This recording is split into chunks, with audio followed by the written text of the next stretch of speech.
Hi there, it's Mike Walter from Washington, D.C., and if you're like most folks, you're probably watching me on one of these devices. This is the one time a year where I set it down and I don't really think about it. It's a good time to reflect. It's kind of that time where we straddle 2 years, one's coming to a close and others just beginning.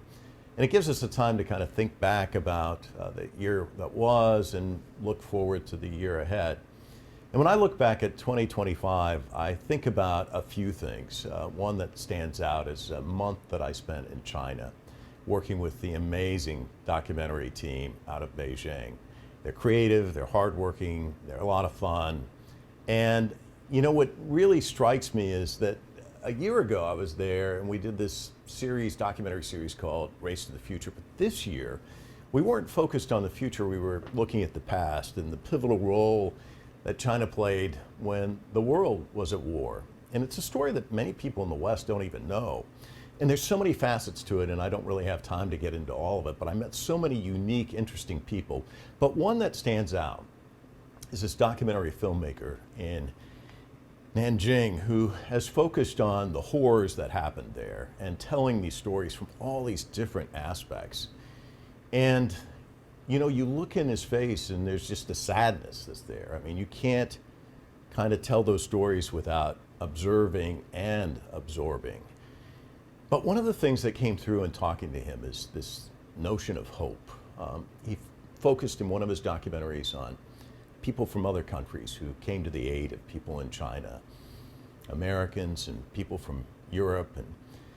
And it really kind of gets to 2 points that really resonated with me. One was just the fact that in the darkest of times, there's always ordinary people who do extraordinary things. They find the courage, they step forward, they provide hope.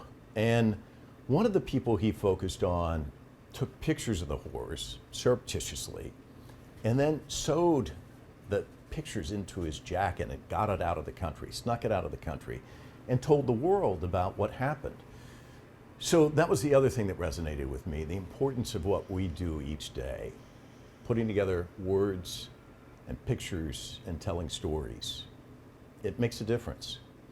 And then of course the other great thing about my job is that I get to work with the team here in Washington, D.C. on the show Full Frame. And we show you all the visionaries and people that are making a difference, people you may not know. And one show in particular stands out. It was with Gary Morsch, this humanitarian who I've known for decades, and he's gone all around the world, spent time in China and everywhere you can imagine, trying to do good things. And I asked him about his legacy. You know, what does he want his legacy to be? How does he want to be remembered? And he just said 2 words, uttered 2 words. I tried. And I think that's so important. I think it really should be what drives all of us, to just keep trying.